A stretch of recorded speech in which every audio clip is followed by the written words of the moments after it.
आरक्षणाचा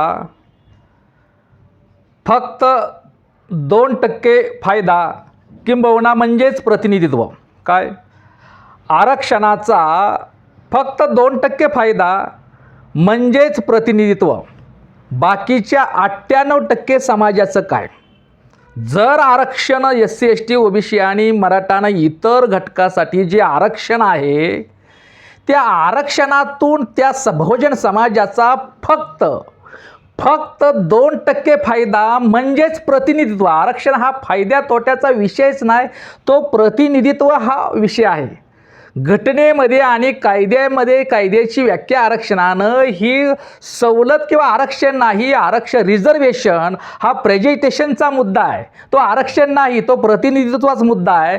तरीसुद्धा SC ST आणि OBC आणि इतर घटकाचं जे आरक्षण आहे त्याची 100% अंमलबजावणी केली. आता 100% अंमलबजावणी होणारच नाही. कोण काही केलं तर आता आरक्षणाची 100% अंमलबजावणी करणारच नाही मनोवादी सरकार. तरीसुद्धा 100% जरी आरक्षणाची अंमलबजावणी झाली तरीसुद्धा आरक्षणाचा फक्त आणि फक्त 2%च लोकांचा 2%च फायदा म्हणजे प्रतिनिधित्व. बाकीच्या राहिलेल्या 98% समाजाचं काय? बाकीच्या राहिलेल्या 98% समाजाच्या प्रगतीचं आणि विकासाचं काय?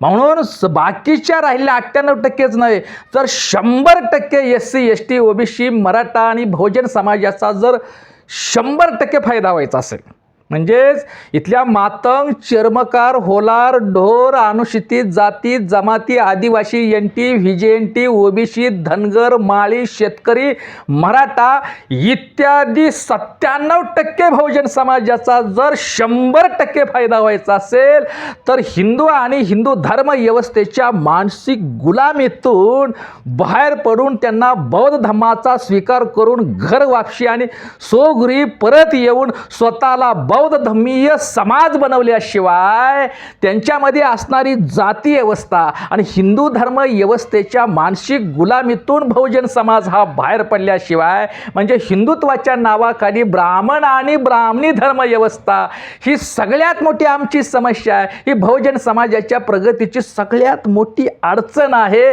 म्हणून हिंदू आणि हिंदू धर्म व्यवस्थेच्या मानसिक गुलामीतून बहुजन समाज बाहेर पडल्याशिवाय आणि तो त्यांनी बौद्ध धर्माचा स्वीकार करून घरवापसी केल्याशिवाय आणि बौद्ध धम्मीय समाज बनल्याशिवाय तो प्रबुद्ध समाज बनल्याशिवाय बहुजन समाजाची 100% बहुजन समाजाचा फायदा होणारच नाही. 100% परिवर्तन आणि 100% विकास 100% प्रगती व्हायचं असेल तर इथल्या बहुजन समाजाने बौद्ध धर्माचा स्वीकार करून घरवापसी केली पाहिजे तरच त्यांचं 100% फायदा होणार आहे.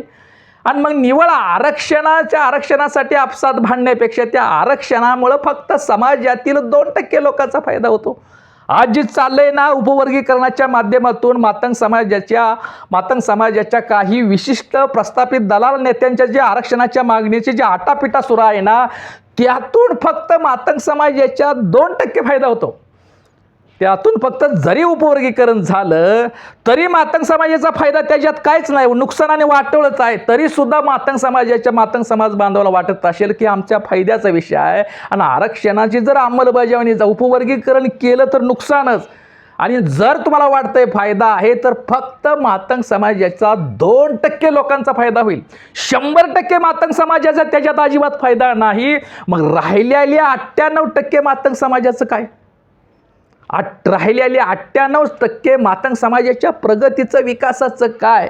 म्हणून मातंगाचं काय तर इथल्या बहुजन समाजाचं SC ST OBC आणि मराठा आणि इतर घटकाचा जर 100% फायदा करायचा असेल तर पुन्हा त्यांना बौद्ध धर्माकडे जावं लागेल तरच त्यांचा 100% फायदा होईल. आणि म्हणून समाजाच्या 100% फायदा मी तुम्हाला सांगतो समाजाच्या 2% लोकांसाठी मी लढतच नाही, भांडणच नाही, चळवळच करत नाही. काय आरक्षणाच्या नावाखाली समाजाच्या 2% जर फायदा होत असेल तर 2% फायद्यासाठी मी 2% फायद्या आणि 2% प्रतिनिधित्वासाठी मी चळवळ आणि भांडतच नाही, वादात मी पडतच नाही.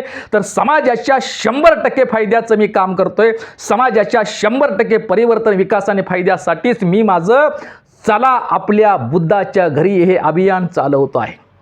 आज मला हे बोलत असताना स्मृतिशेष जिजाजी म्हणजेच एकनाथ आवाड साहेबांची मला प्रचंड आज आठवण येते. काय आज ही माझी भूमिका व्यक्त करत असताना आज मला स्मृतिशेष एकनाथजी आवाड साहेबां आणि त्याचप्रमाणे स्मृतिशेष दादा कांबळे साहेबांची मला प्रचंड आज आठवण येते. आज मी आरक्षणाच्या संदर्भामध्ये भूमिका मांडत असताना आज मला एकटेपणाची जाणीव होती. आज जे आरक्षणाच्या उपवर्गीकरणाच्या माध्यमातून जे बौद्ध आणि मातंग समाजामध्ये जो तेढ निर्माण होत आहे, तो प्रचंड तेढ निर्माण होत आहे, जातीय तेढ निर्माण होत आहे, वातावरण दूषित निर्माण होत आहे, याच्यावरती वास्तव आणि सत्य भूमिका मांडत असताना मला आज एकटेपणाची जाणीव होत आहे. आज मला प्रचंड स्मृतिशेष दादा कांबळे यांची आठवण येते. आज मला जिजांची आठवण येते. स्मृतिशेष एकनाथ आवाड साहेबांची मला आज आठवण येते की आज त्यांच्याबरोबर जेव्हा याबद्दल चर्चा करत असताना दादा कांबळे साहेब असतील, आवाड साहेब असतील, ते मला म्हणायचे की आपण आरक्षणाचा हा समाजातील 2% लोकांचा फायदा होतो, राहिलेल्या 98% समाजाचं काय. आणि आपण जे चला बुद्ध की ओर, चला आपल्या बुद्धाच्या घरी, म्हणजे दादा कांबळे साहेब असतील त्यांनी मातंग समाजाला बौद्ध धम्माकडे नेण्याचं प्रचंड काम केलेलं आहे. त्याचप्रमाणे जिजाजी स्मृतिशेष एकनाथ आवाड साहेबांनी सुद्धा त्यावेळेला चलो बुद्ध की ओर या अभियानाच्या माध्यमातून मातंग समाजाला बौद्ध धम्माकडे आणण्याचं आमच्या अगोदर सुद्धा प्रचंड काम केलेलं आहे. आणि त्यांचीच प्रेरणा घेऊन आम्ही पुढे चाललेलो आहे. आणि ज्या वेळेला ही चर्चा करत असताना म्हणजे की आपण 2% लोकांच्या समाजासाठी नाही काम करायचं, तर आपण 100% समाजाचा फायदा, विकास आणि परिवर्तन होण्यासाठी आपण काम करायचं आहे प्रबुद्धजी.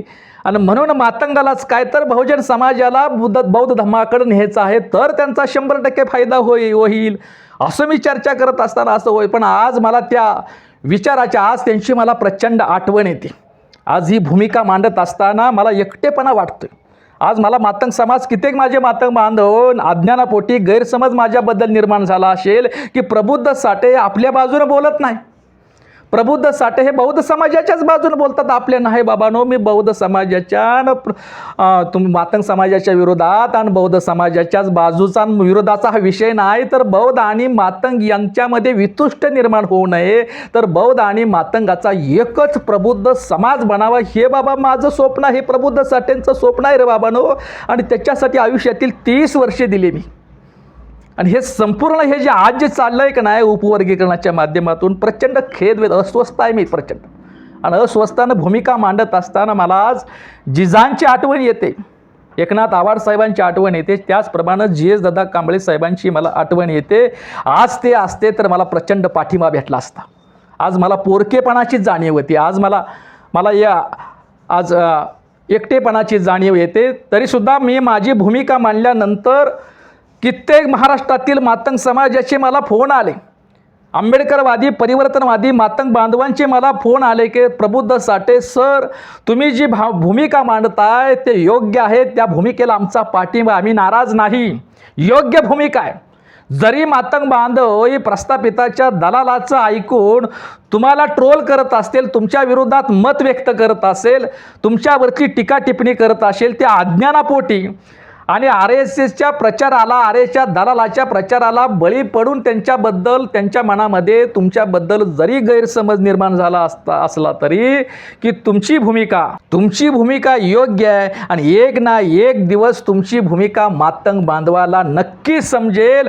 तोपर्यंत आम्ही आंबेडकरवादी मातंग, आम्ही परिवर्तनवादी मातंग म्हणून तुम्हाला आमचा पाठिंबा आहे, तुम्ही तुमच्या पाठीमागे आम्ही आहे, असे महाराष्ट्रातून कितीतरी आंबेडकरवादी मातंग बांधवांचे मला फोन आले. आणि म्हणून मला वाटलं की आपण जे करतोय, आणि त्यांनी फोनवरती बोलताना कित्येक आंबेडकरवादी परिवर्तनवादी मातंग बांधव मला बोलले की प्रबुद्ध साठे, तुम्ही जी उपवर्गीकरणाच्या संदर्भामध्ये जी भूमिका मांडताय ती केवळ बौद्ध समाजाच्या बाजूचा मातंग समाजाच्या विरोधाचा हा विषय नाही, तर तुम्ही उपवर्गीकरणाच्या माध्यमातून मातंग समाजाचं संभाव्य होणारं नुकसान टाळण्यासाठी तुम्ही भूमिका मांडताय असे आंबेडकरवादी मातंगांनी मला फोनवरती बोलून सांगितलं की प्रबुद्ध साठे सर, तुम्ही मातंगाच्याच हिताची भूमिका मांडताय. जरी हे आज मातंग बांधवाला कळत नसेल तर भविष्यात ती कळेल. पुढं ते येणाऱ्या काळामध्ये त्यांच्या हे लक्षात येईल, त्यांना हा अनुभव येईल. उपवर्गीकरणाच्या माध्यमातून तुम्ही उपवर्गीकरणाच्या संदर्भात जी तुमची भूमिका आहे ही केवळ बौद्ध समाजाच्या बाजूची फायद्याची नाही, तर ती मातंगाच्या फायद्याची आहे. मातंग समाजाचं संभाव्य नुकसान टाळण्यासाठी तुम्ही भूमिका मांडता आहे आणि याला आमचा संपूर्ण पाठिंबा आणि सहकार्य आहे. अशा प्रकारच्या भूमिका, अशा प्रकारचे मत कितीतरी मातंग बांधवांनी, परिवर्तनवादी आणि आंबेडकरवादी मातंग बांधवांनी मला व्यक्त केलं. आणि म्हणून बाबा, ह्या जो मी जी भूमिका मांडतोय ही बौद्ध आणि मातंगाच्या हिताची भूमिका आहे. उपवर्गीकरण करून जे आरक्षणाचा वाटा कोटा जी मातंग समाजाला मिळणार आहे त्यातून काय समाजाचा फायदा, आणि जर आहे या आरक्षणात जी जर अंमलबजावणी झाली तर समाजाचा केवळ आणि केवळ 2% फायदा, राहिलेल्या 98% समाजाचं काय. आणि दुसरं असं की आरक्षण मिळालं तरच आमची प्रगती, नाहीतर आरक्षण नसेल तर आमची प्रगतीच नाही. हा सुद्धा फार मोठा भ्रम आहे हो. या भ्रमातून मातंग समाजानं बाहेर पडावं. या भ्रमातून चर्मकारांनी, अनुसूचित जाती जमाती, ओबीसी आणि मराठ्यांनी सुद्धा बाहेर पडावं. आरक्षण असेल तरच मागाची प्रगती, आरक्षण असेल तरच चर्मकाराची प्रगती, आरक्षण असेल तरच SC ST ओबीसी आणि मराठ्यांची प्रगती. आरक्षण मिळालं, आरक्षण असेल तरच आमची प्रगती, आणि आरक्षण नसेल तर आमची प्रगती होणार नाही. आरक्षण नसल्यामुळं आमची प्रगती झाली नाही, ही जी थाप आहे, हा जो खोटारडेपणा आहे, हा जो गैरसमज आहे, हा फार मोठा भ्रम आहे. आरक्षण हा संपूर्ण समाजाच्या प्रगतीचा आणि विकासाचा मुद्दाच नाही. सगळ्यात महत्त्वाचं लक्षात घ्या, आरक्षण हा संपूर्ण समाजाच्या प्रगतीचा मुद्दाच नाही. समजा SC ST ओबीसीचं आरक्षण आणि आता जी मागणी करणारी उपवर्गीकरणाच्या माध्यमातून जे मातंग समाजाचे नेते मागणी करत आहे त्यातून त्यांना ते मिळालं आणि त्या आरक्षणाची 100% अंमलबजावणी केली तरीसुद्धा समाजाचा किती टक्के फायदा? फक्त 2% फायदा. मग राहिलेल्या 98% समाजाचं काय? त्यांची कशी प्रगती करणार?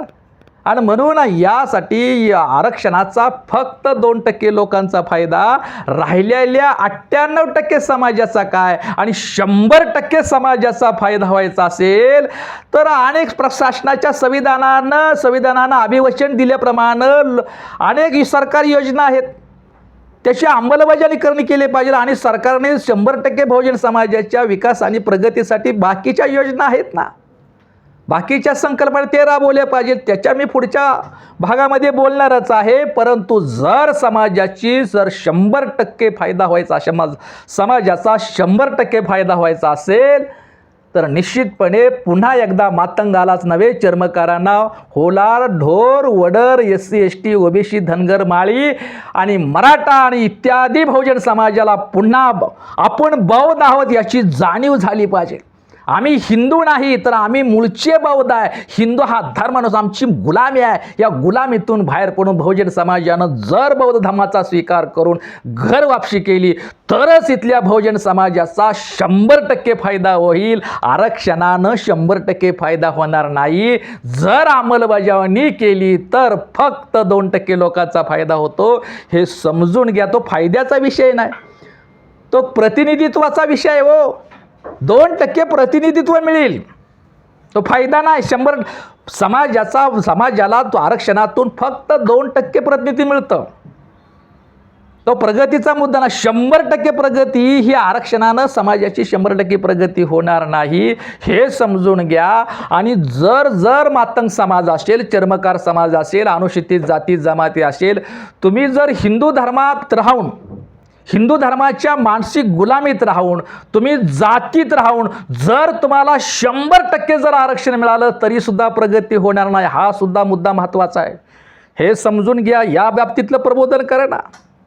या बाबतीतलं प्रबोधन करा. अरे मातंग समाजातील स्वतःला आंबेडकरवादी म्हणून घेणारे नेते, पक्ष, संघटना सुद्धा RSSच्या अजेंड्याला बळी पडले हो. अरे तुम्ही सांगायला पाहिजे की बाबा 100% जर 13% काय आरक्षण, 13% द्या सोडून तुम्हाला 100% आरक्षण एकट्या मातंगालाच दिले. आणि जर मातंग समाज जर हिंदू धर्माचाच गुलाम राहिला, जातीतच गुलाम राहिला, जातीतच अडकला, जातीच्या डबक्यात राहिला आणि तो हिंदू धर्माचा गुलाम म्हणून राहिला, तर 100% आरक्षण देऊन सुद्धा मातंगाचा फायदा होणार नाही.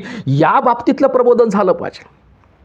जोपर्यंत तुम्ही इथल्या हिंदू धर्म व्यवस्थेच्या गुलामगिरीत राहाल, धर्म म्हणून त्यांच्या मानसिक गुलामगिरीत राहील आणि जातीच्या डबक्यात राहील, तो जातीच्या डबक्यात राहील आणि अशा जातीच्या डबक्यात राहून हिंदू धर्माच्या गुलामीत राहून तुम्हाला 100% आरक्षण दिलं आणि त्याची 100% आरक्षणाची अंमलबजावणी केली तरीसुद्धा तुमचा विकास आणि प्रगती आणि परिवर्तन होणार नाही. अरे जातीतून बाहेर पडून प्रगती, जातीतून बाहेर पडल्याशिवाय, हिंदू धर्म व्यवस्थेच्या मानसिक गुलामगिरीतून बाहेर पडल्याशिवाय मातंगाची, चर्मकारांची, SC ST OBC आणि मराठ्यांची प्रगतीची सुरुवातच होणार नाही. काय हिंदू धर्माच्या मानसिक गुलामगिरीतून आणि जातीच्या डबक्यातून नव्हे, जातीच्या मानसिक गुलामगिरीतून, जात या काल्पनिक गुलामगिरीतून जोपर्यंत मातंग, जोपर्यंत चर्मकार, जोपर्यंत SC ST OBC आणि मराठा समाज बाहेर पडत नाही,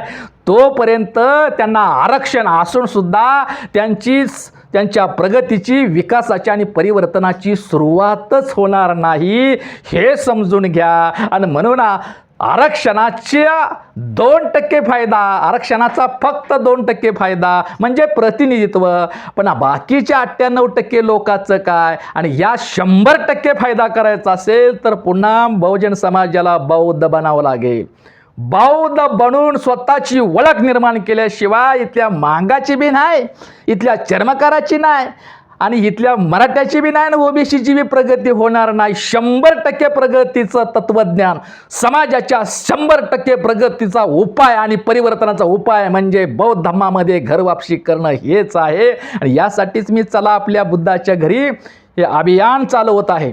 आणि मी काय फक्त 2% समाजाचा फायदा आणि विकास होईल म्हणून मी नाही काम करत. मी समाजाच्या 100% समाजाचा फायदा होण्यासाठी काम करतोय, 100% समाजाचं परिवर्तन होण्यासाठी काम करतोय आणि त्या काम करण्याचंच माझं नाव आहे, माझ्या अभियानाचं नाव आहे. चला आपल्या बहुजनानो, मातंगानो, मराठ्यानो, चर्मकारानो, माळ्यानो, धनगर बांधवानो, OBC बांधवानो, आदिवासी बांधवानो, भटक्या समाजानो, NT VJNT इत्यादी बहुजन बांधवानो, अरे 100% आपला फायदा व्हायचा असेल तर आरक्षणाच्या मुठभर आरक्षणाच्या 2% प्रतिनिधीसाठी आपसातच एकमेकाचा गळा आवळण्यापेक्षा, आपसातच एकमेकांमध्ये भांडणं करण्यापेक्षा चला रे बहुजन बांधवानो, चला आपल्या बुद्धाच्या घरी.